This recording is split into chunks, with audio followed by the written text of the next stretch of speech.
Hello friends, क्या आप इन चार सिरप के बारे में जानते हैं? क्या है इनके साथ जुड़ी कंट्रोवर्सी?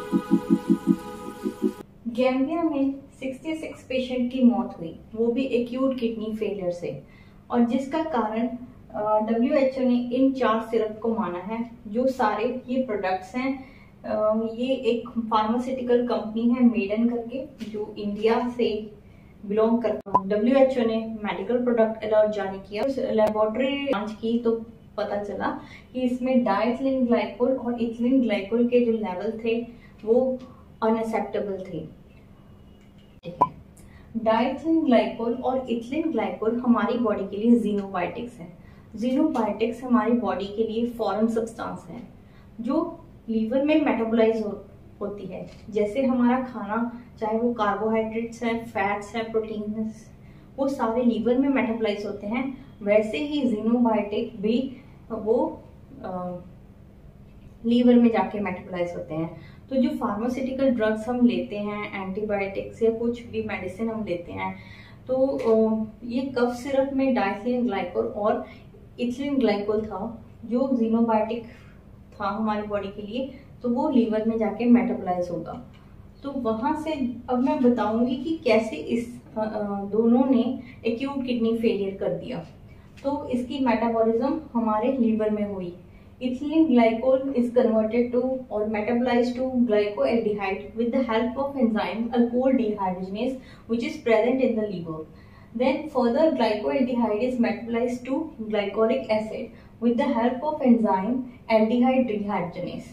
तो अब ये लीवर से ये ब्लड में एंटर कर गया। Glycolic acid is further metabolised to glyoxylic acid, then it is will be converted to oxalic acid. तो आप देखोगे कि ब्लड में ऑर्गेनिक एसिड का लेवल बढ़ रहा है, तो जिससे मेटाबॉलिक एसिडोसिस हुई, एनायन गैप इंक्रीज हुआ, और ऑक्सैलिक एसिड की टेंडेंसी है कि वो कैल्शियम के साथ बाइंड करता है, जिससे हाइपोकैल्सीमिया होने के चांसेस भी हैं। और हमें पता है कैल्शियम एक बहुत इम्पॉर्टेंट आयन है for the working of the heart, for the working of the nervous system, तो उसको इफेक्ट हो सकता है। ऑक्सैलिक एसिड जब कैल्शियम के साथ बाइंड करता है तो उसके क्रिस्टल्स बनने शुरू हो जाएंगे जब वो सॉल्युबिलिटी लेवल को क्रॉस करता है, और वो एक्यूमुलेट होना शुरू हो जाएगा रीनल टिब्यूल्स में, और रीनल टिब्यूल की नेक्रोसिस होगी, जिससे रीनल का जो फंक्शन है, मेन फंक्शन है, वो अफेक्ट हो जाता है। किडनी का मेन फंक्शन है excretion of the waste products, तो टॉक्सिन बनने शुरू हो जाएंगे। और जो इम्पोर्टेंट प्रोडक्ट्स हैं, जैसे अमाइनो एसिड को हमारी बॉडी सेव करती है, या जो इम्पोर्टेंट प्रोटीन्स को सेव करती है, वो लॉस होना शुरू हो जाएगा।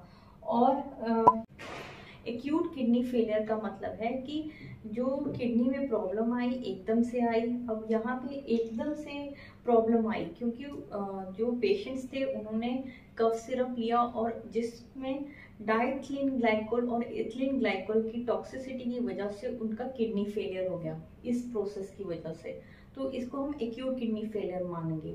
दूसरा होता है क्रोनिक किडनी फेलियर, मतलब जो किडनी अफेक्ट हुई, कोई प्रॉब्लम थी जो लंबे अरसे से चलती आ रही थी, जिसकी वजह से किडनी फेलियर हुई, तो उसे हम क्रोनिक किडनी फेलियर बोलते हैं। अब इस केस में एक्यूट किडनी फेलियर था।